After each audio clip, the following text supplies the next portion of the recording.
Hi, welcome to Balmoral Station.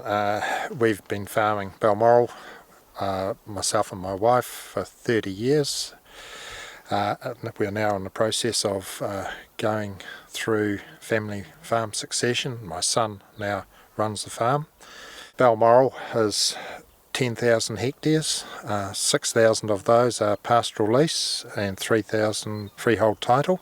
Balmoral is a marginal property. It's running about 5,000 stock units. It has long cold winters and very hot dry summers. The winters extend from 120 to 150 days where we're supplementary feeding stock. And through the mid-80s, early 90s, we were hit with huge rabbit infestations and the start of the Horatium plagues coming into the area.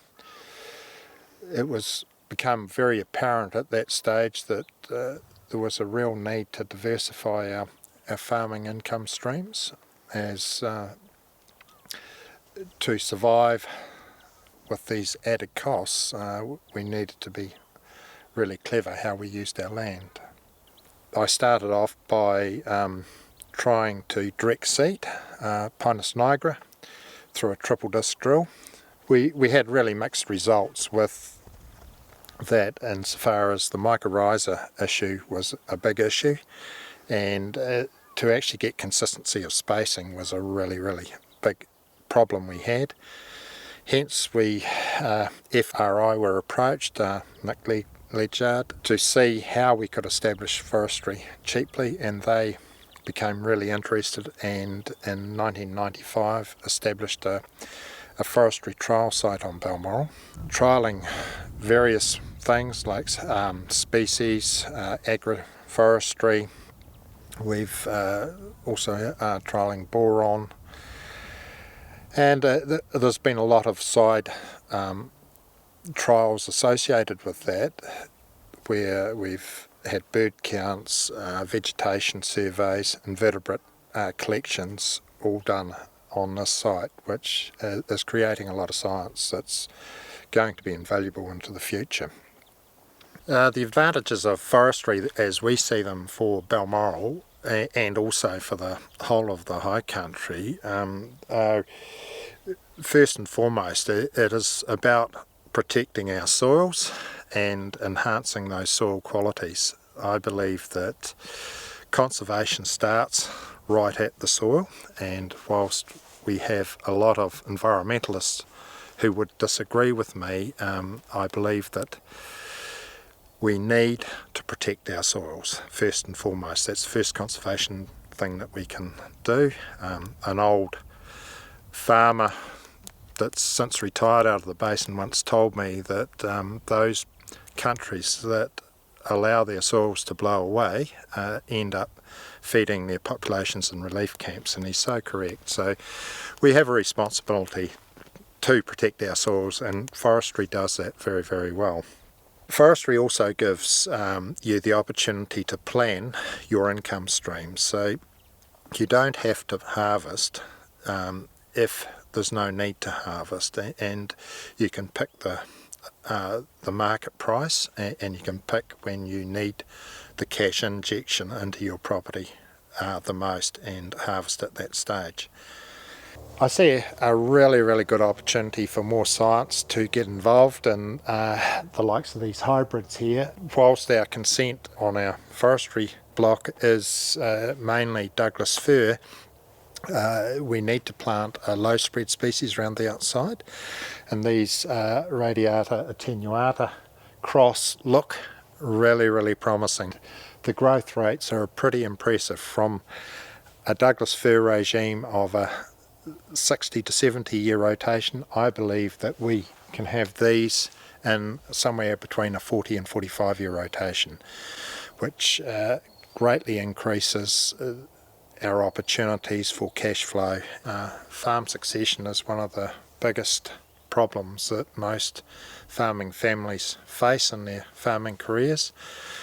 We have our forest in a process of a trust, which allows us to get investment from other family members, and so all of our children and ourselves are shareholders in our forestry opportunities, and it gives them an opportunity to invest back into the farm.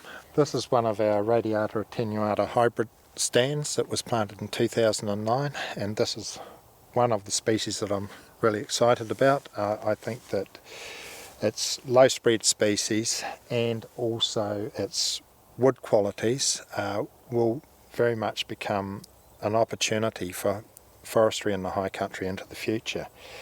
One of the other opportunities of forestry in the high country is that it is a relatively low cost establishment process. The cost of land is a lot cheaper here than it is on a lot of ideal forestry country, and also the establishment cost is a lot lower on this sort of topography than it is in a lot of down country properties.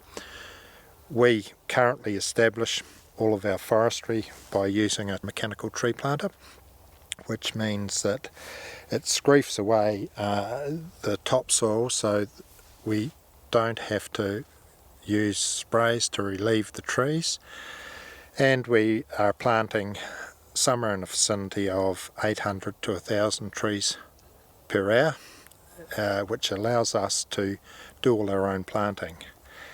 And we're establishing Douglas fir and Pinus species for somewhere between $700 to $900 per hectare. What we have got here is another diversification in our forestry lot is Pinus coulterii, the big pine cone trees, and we're looking at producing big pine cones for export or selling locally in our shop at Tekapo. So there's more ways of making money out of forestry other than wood and carbon. So it's an exciting little project where we hope we're just currently coming up to a stage where we can probably take our first harvest in the next year or so.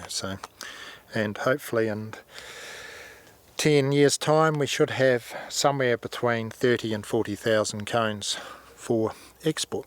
We'll wait and see. Our carbon footprint on our farm is approximately 1,500 tonnes of carbon emissions per year, so we're using our forest to offset that emission process, and at the moment we will be storing somewhere between 12 to 15 tonne of carbon per hectare per year, and having 300 hectares of our current consent planted means that we're storing somewhere between 4,000 and 5,000 tonne of carbon. So we do have 2,500 tonne of carbon surplus to trade, which is really good, but it is important that for farmers who are looking to be environmentally friendly that they look at the opportunity of storing their own carbon emissions on farm as a way of mitigating their obligations in the carbon emission process.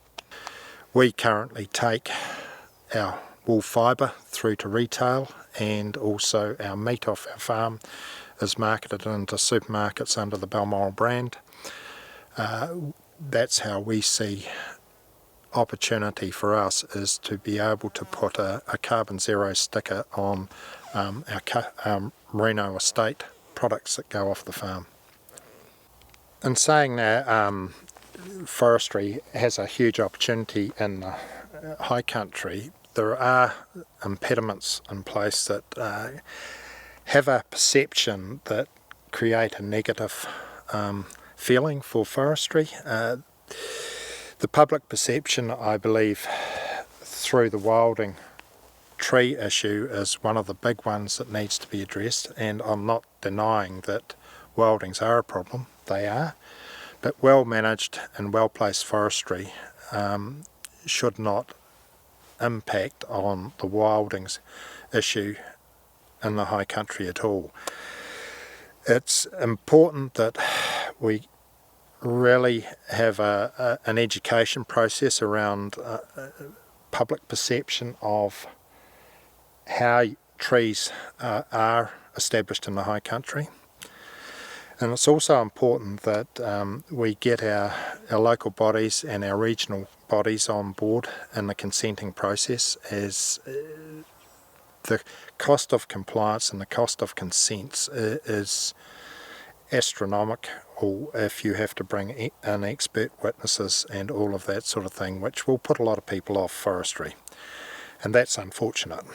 My advice to people who are entering or wanting to plant forestry on their property is get good advice, both in species choice and siting of forest, and don't be put off by the negative public reaction you get.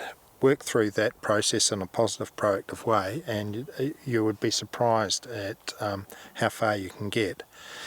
But go to your local councils, ask them what they require, and don't try and tell them their own business. They have their rules, so you have to comply with that, and then fit your expert advice around what is required for that consent, and I'm pretty sure you'll get a positive result.